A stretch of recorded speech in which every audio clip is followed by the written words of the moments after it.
Olá a todos, bom dia, boa tarde, boa noite, sejam muito bem-vindos e bem-vindas à Sala dos Professores. Aqui quem fala com vocês mais uma vez é o Daniel e eu sou o locutor do Conexão História Podcasts.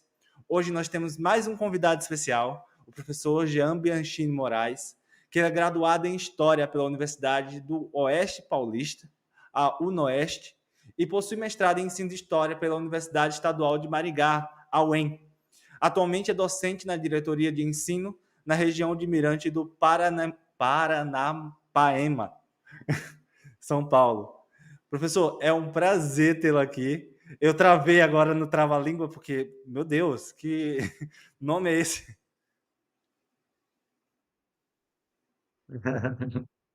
Boa tarde, né? Boa tarde a todos. Realmente, né, um trava-línguas aí essa nossa região aqui do estado de São Paulo. É uma região aqui que fica bem no biquinho aqui na divisa entre o estado de São Paulo, Paraná e Mato Grosso do Sul, né? Então a gente está aqui na região de Mirante do Paranapanema, né? Pontos do Rio Paranapanema. Então o prazer é todo meu de estar aqui participando com vocês aí nesse projeto, um projeto bem legal aí, né, que foi intermediado pelo professor Márcio Pereira, né? E eu fiquei muito feliz pelo convite, né? E eu espero ajudar da melhor forma possível Opa, aqui, vai ser um tá? prazer tê-lo aqui conosco, né? Ainda mais que você é o segundo professor que trabalha diretamente dentro de uma secretaria envolvendo na questão das políticas de formação de professores, né? Que afinal de contas é o eixo temático central da nossa pesquisa, dessa produção desses podcasts. Professor, então já introduzindo essas questões, né? Sobre a questão da formação de professores, podemos começar? Podemos Então, baseado começar. nisso, em relação a essas novas tendências dentro da historiografia, em relação à questão também dessa tendência dentro do ensino básico, né? É, as escolas, a secretaria, elas estão vivenciando esses novos modelos de perspectivas decoloniais ou que trabalhem de forma mais específica e melhores, né, as perspectivas dos povos nativos e africanos que aqui viveram. Então, a gente teve aí nos últimos 10 anos, mais ou menos, uma reviravolta, né, no ensino de história, pelo menos assim, falando com mais propriedade aqui no estado de São Paulo, né, onde eu atuei desde 2009, né?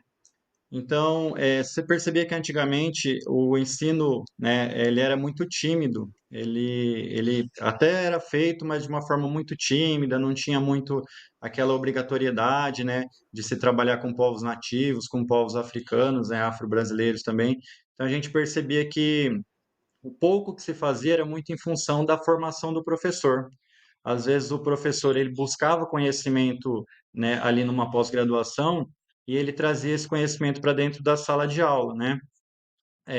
De um tempo para cá, houve uma perspectiva diferente nessa questão, né, do ensino de história, né?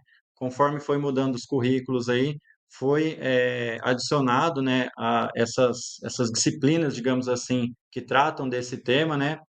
Mas com a pandemia deu uma leve, né, acho que uma leve retraída, né, na questão curricular, mas ainda assim, aqui no estado de São Paulo, a gente trabalha assim com o tema, tá? É um trabalho que vem desde a Secretaria de Educação, então a gente tem formadores dentro da SEDUC, aqui, né, da Secretaria de Educação de São Paulo, que desenvolvem esse tema, desenvolvem esse projeto, e ele chega aqui no chão da escola, né?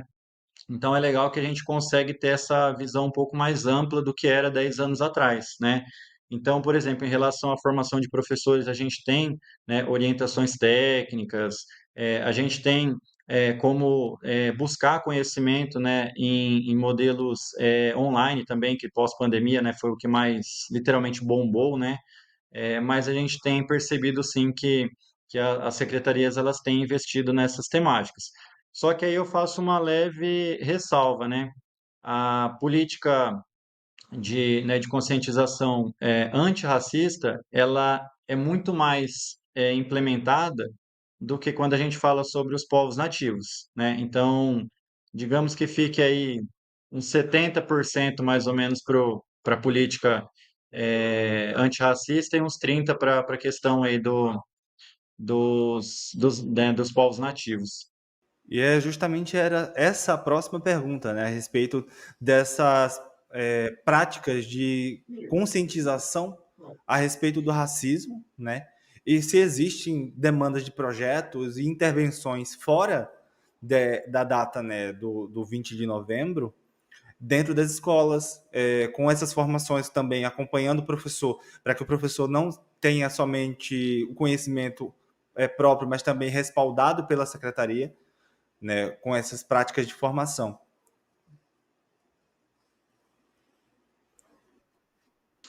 Então, aqui no estado de São Paulo, como eu falei no início, os professores eles buscavam conhecimento por conta própria, né? Até tinha, sim, né? Pelo menos quando eu comecei a lecionar, uma política, mas era muito, muito, muito superficial, uma política bem, é, digamos que simplória mesmo em relação, né, a essa temática.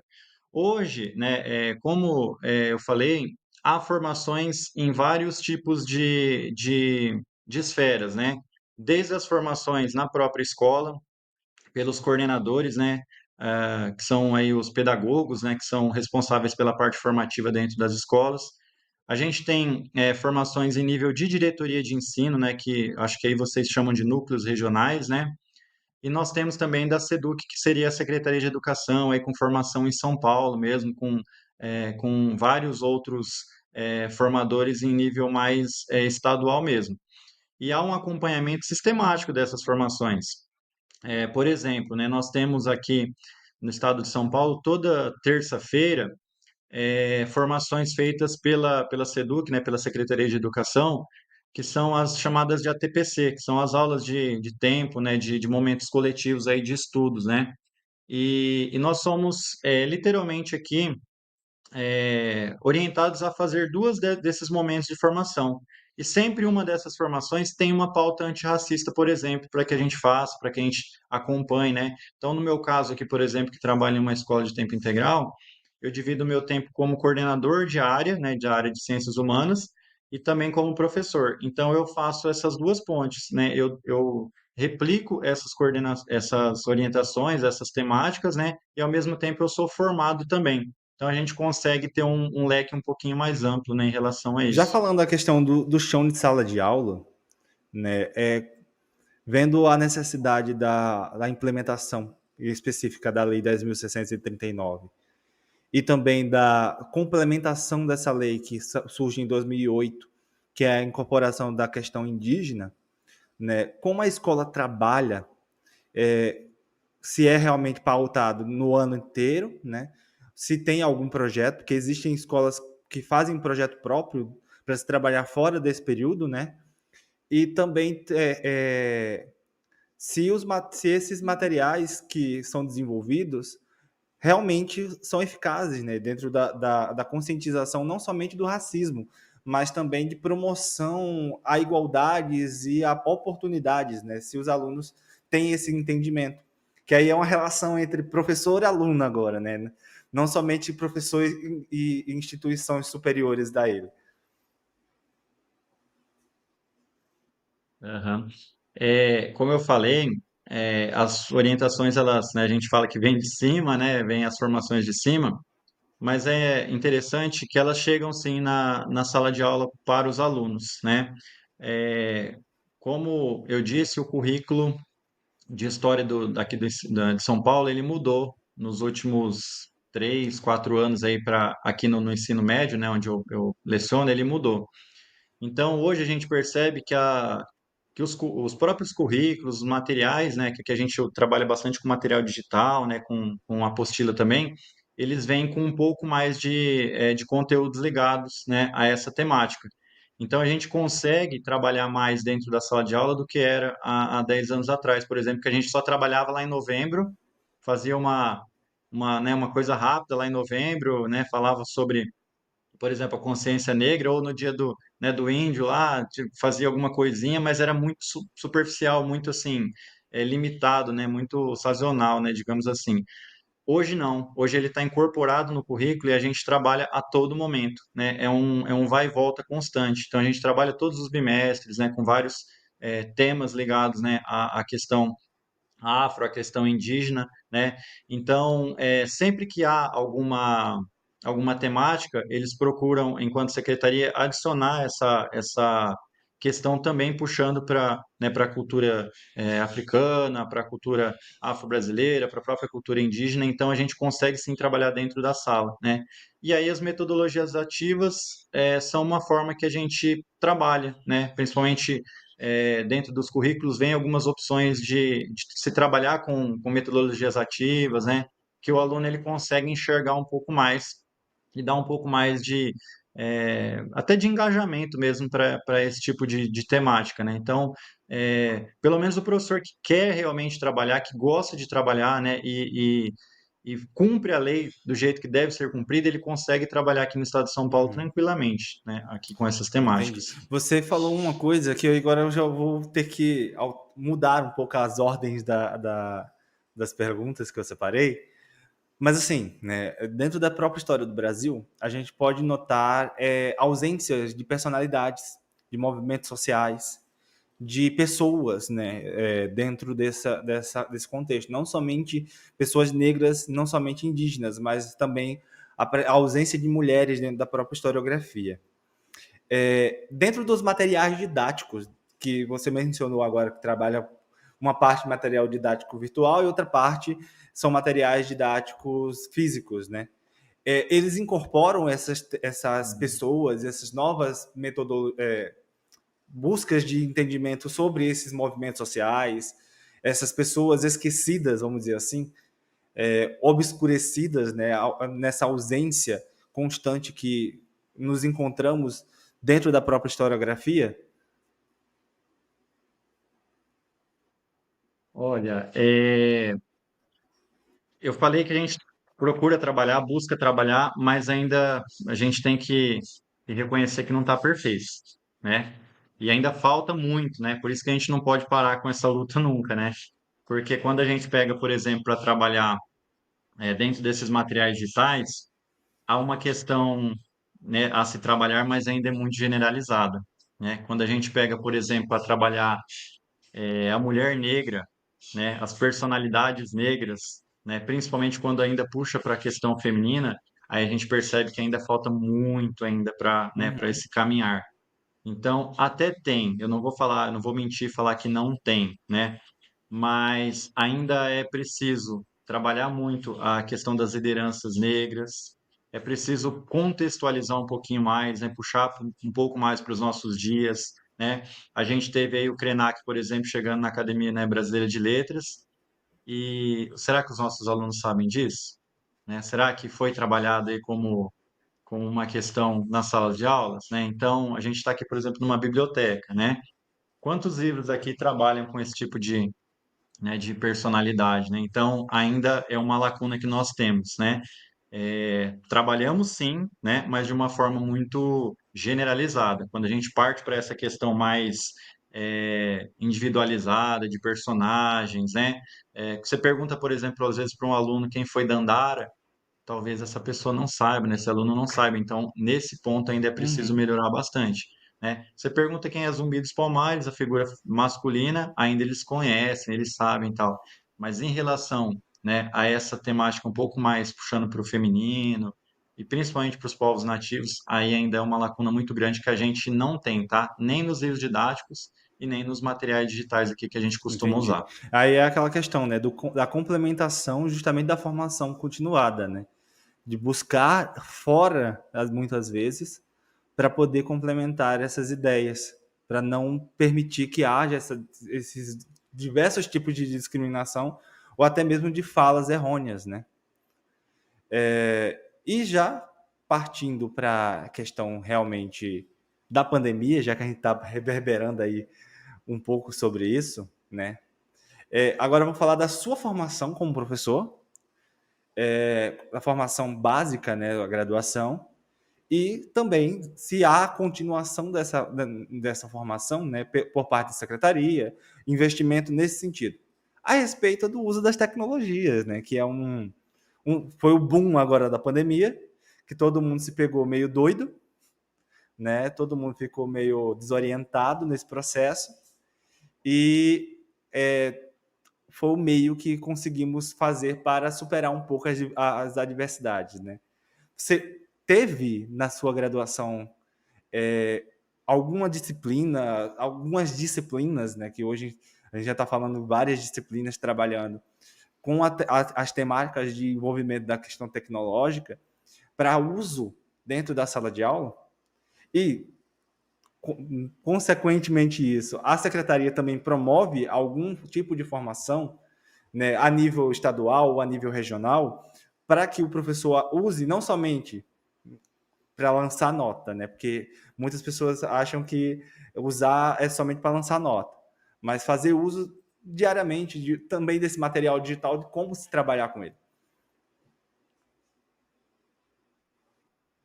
Então, aqui a gente, no estado de São Paulo, a gente passou por uma mudança grande, né? Assim como qualquer lugar do mundo, né? Na questão quando a gente fala sobre pandemia, porque a gente percebeu que nós tínhamos que mudar algumas questões, né? E o uso da tecnologia nas escolas era uma questão, né, primordial. Então, durante a pandemia foi lançado aí as videoaulas, né, que a gente fazia aí os Meet da vida, os Teams e outras, né, ferramentas aí para tentar levar conhecimento para os alunos, né? Então a gente ficou muito limitado nessa questão, né? E a gente, como estava todos, né, sem poder sair de casa, sem poder, né, se reunir e tal. Então ficou uma formação, digamos que prejudicial, eu acredito, né? Porque muitos professores eles se viram obrigados a estudar por conta própria, não houve digamos que uma formação antecipada da secretaria, ninguém, né, imaginaria que ia passar por uma situação dessa. Então, nesse momento, não houve. Depois que nós passamos da pandemia aqui no estado de São Paulo, né, ainda a gente estava num governo com um secretário aqui que era o Rocieli, né, e ele acabou tentando investir um pouquinho nas metodologias ativas, com o uso da tecnologia. Houve investimento de infraestrutura grande aqui no estado de São Paulo, mas na questão da formação ainda ficou a desejar, né, na formação dos professores. Então, nós tivemos infraestrutura, as nossas escolas foram preparadas para usar as metodologias aí, né, no caso também a tecnologia, porém não houve tanta formação de professores, né? E agora nós tivemos aí, né, a saída do governo PSDB aqui do estado de São Paulo, entrou, né, o Tarcísio, que ele trouxe o Feder, né, que era o secretário daí do Paraná, e ele implementou esses materiais digitais junto com uma pancada aqui né, De de plataformas. plataformas digitais, né? São inúmeras plataformas digitais, todo momento vem uma plataforma diferente, só que não houve formação. Não houve formação para o professor trabalhar isso. Então, as secretarias, né, as secretarias não, desculpa, as diretorias de ensino, a pedido da Secretaria de Educação, até tentam fazer as formações, mas às vezes a gente percebe que nem eles sabem o que está acontecendo, né?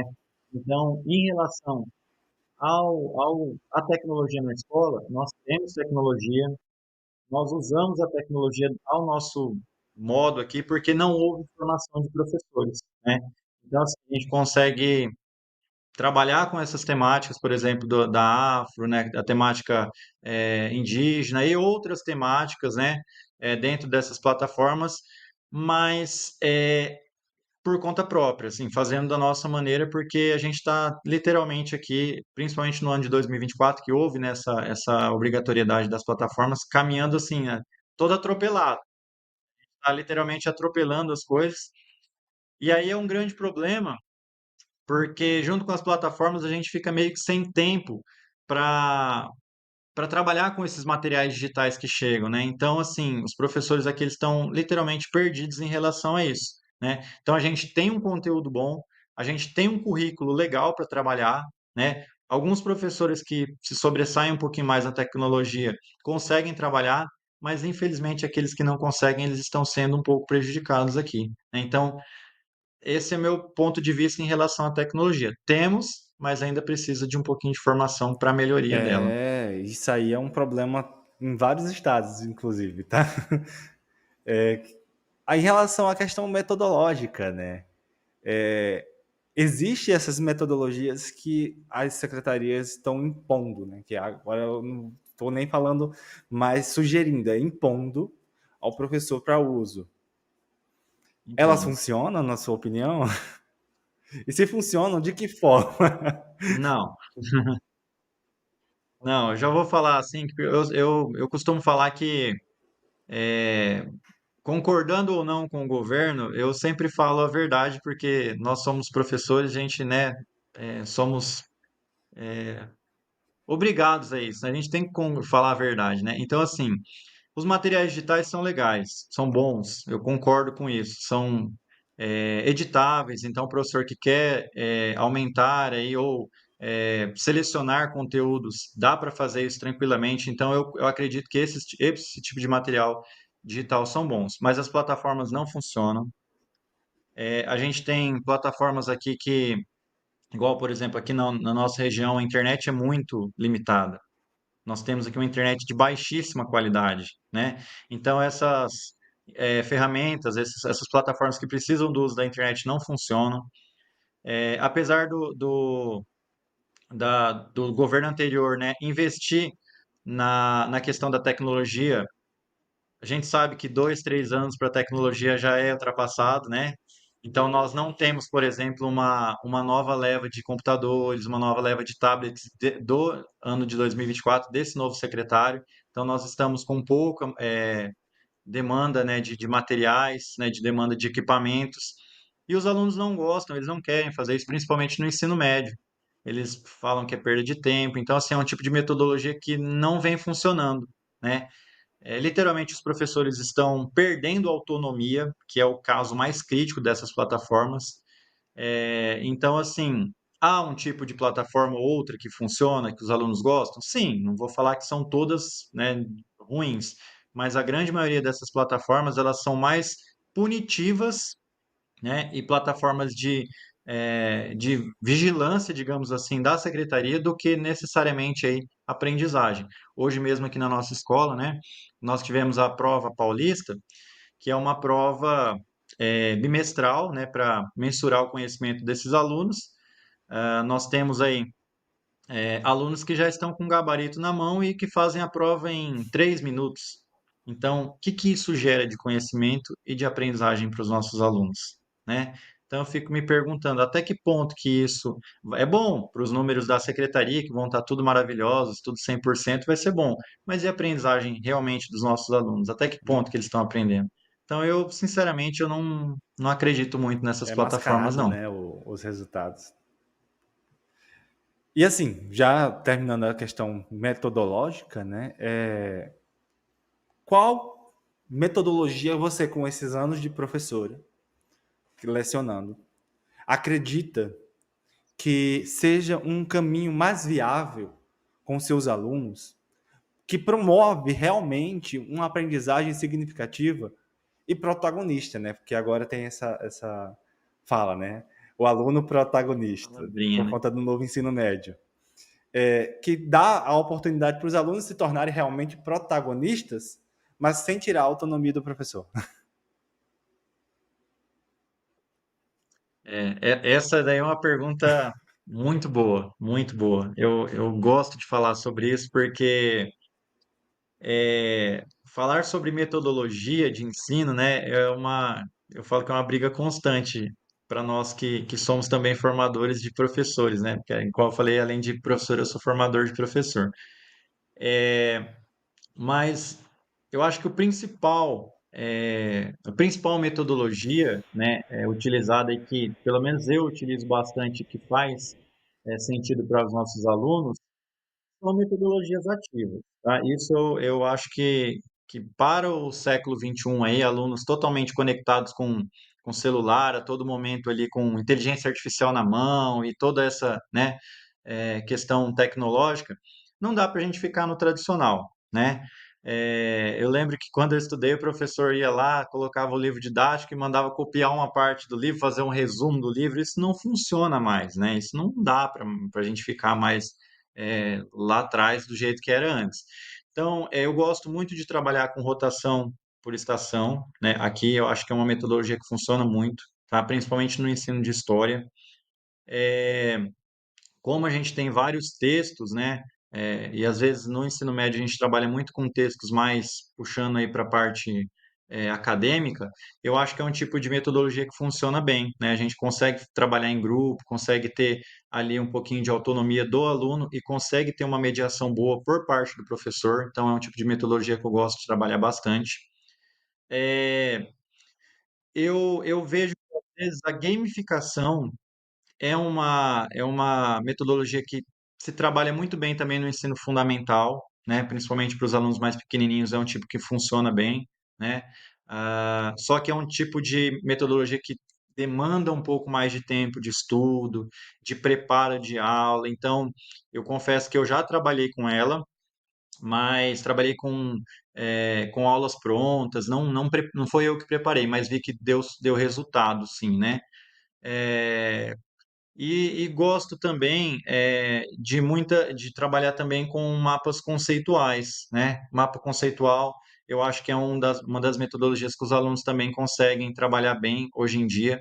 O próprio podcast, tá? Também é uma ferramenta, uma metodologia que dá para trabalhar bem. Então, assim, eu acho que esse tipo de metodologia ativa, essas quatro que eu citei, assim, elas são menos tradicionais, né? E elas desenvolvem o protagonismo, né? Essa palavrinha tão bonita aí que a gente sabe que não é todo aluno que tem, né? A gente precisa trabalhar para que ele seja protagonista, mas que a gente consegue trabalhar legal, né? E conseguir também levar a aprendizagem para o aluno. É fato que hoje em dia o professor é mediador, né? É fato que a gente não tem como brigar contra celular hoje em dia, mas a gente precisa ter um equilíbrio, né? Então, esse tipo de metodologia, ele dá esse equilíbrio para nós enquanto professores mediadores, sem perder a nossa autonomia, e consegue também fazer com que o aluno seja mais autônomo em relação ao seu próprio estudo. É muito proveitosa a sua fala, ô Jean. Fico muito grato, né? E assim, chegamos ao fim do nosso episódio de hoje já. Foi rápido, né?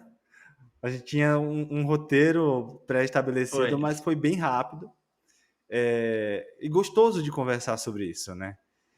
São demandas que qualquer profissional que vai para a sala de aula precisa ter um pouco de ciência, né, a respeito não somente de questão tecnológica, não somente de questão de metodologia, mas do todo. E é justamente essa troca de experiência entre professores que vai permitir, né? Não é receitas prontas que vão ser aplicáveis dentro da sala de aula, mas essa troca, deu certo aqui, vê se dá certo aí, se não der certo dessa forma, tenta modificar um pouco para ajustar. Mas uma hora vai dar certo. E tem uma frase que eu gosto muito, que é o que está na dissertação, inclusive, né, que a gente está desenvolvendo, é que esse espaço, a sala dos professores, né, que nem a gente está chamando, ele é um espaço para troca de experiências, né? Essa troca de experiências, de aprendizagens múltiplas, né? Porque o professor vive sempre aprendendo coisa nova, né, para tentar se reinventar nessa demanda social que nós temos constantemente. Eu te agradeço por tua disponibilidade, por estar presente aqui nesse momento. É uma honra, né, ter um outro orientando do meu orientador. E se você quiser fazer seus agradecimentos também ao pessoal que está assistindo, fique à vontade. Não, cara, a hora que o Márcio falou desse trabalho, desse projeto seu, eu fiquei muito feliz porque essa troca de experiências, ela é muito válida. Ela não pode deixar de acontecer, né, essas trocas de experiências. E o nome Sala dos Professores é fantástico, né? Porque é aqui mesmo na Sala dos Professores que a gente tem essa troca, que a gente consegue ver o que está funcionando, como você disse, ver o que, né, há de novo no cenário educacional. Nós vivemos tempos bem sombrios aí, né, em relação à questão da educação. A gente está tentando retomar, né, tem essa questão dessa pauta do novo ensino médio, que ainda é um desafio constante para a gente, né? Então, esse tipo de conversa, esse tipo de troca de experiências, ele é muito enriquecedor, né, porque a gente consegue ampliar o nosso leque, a gente consegue ver realmente o que está dando certo ou não, é, em espaços diferentes, né? Em currículos diferentes. Então, eu acho que a tecnologia é um legado bom, né, que ela nos traz é que a gente consegue, por exemplo, fazer uma conversa dessa, né, com mais pessoas de outros estados, né, de outros locais, de uma forma mais facilitada. A gente consegue então absorver um pouquinho mais dessas nuances, dessas experiências, né? Então, eu fico feliz por participar. Estou à disposição sempre que você precisar, porque realmente como eu falei, é um projeto muito bom, muito enriquecedor que você vem desenvolvendo, né? E a gente vai levar lá, né, para a sala de aula, né? Então, é o melhor de tudo, a aprendizagem dos nossos alunos hoje é o essencial. Então, eu só tenho a agradecer, não só você, mas todos que estiverem ouvindo. Eu vou passar esses vídeos depois, quando você me falar e pode, eu vou passar esses vídeos aqui também para os professores, porque realmente eu gostei bastante do projeto e eu só tenho que dar os parabéns para você, professor Márcio, mais uma Muito vez, foi bem obrigado, legal. Jean. Agora, meu querido ouvinte, né, ou nosso telespectador, porque estamos em duas plataformas distintas, além da plataforma do podcast, também vamos para o YouTube como um vídeo, né? É, Me dirijo a você agradecendo por ter assistido até o final, né? Afinal, são quase 40 minutos que a gente está aqui conversando. E peço que você também curta esse vídeo e assista os demais, né? Afinal, nós teremos 9 vídeos falando de experiências entre professores de diversos estados diferentes. E essa é somente a sexta de 9. Então, vamos lá, continuem assistindo e também, né, comentem e participem. É isso e até a próxima. Até mais.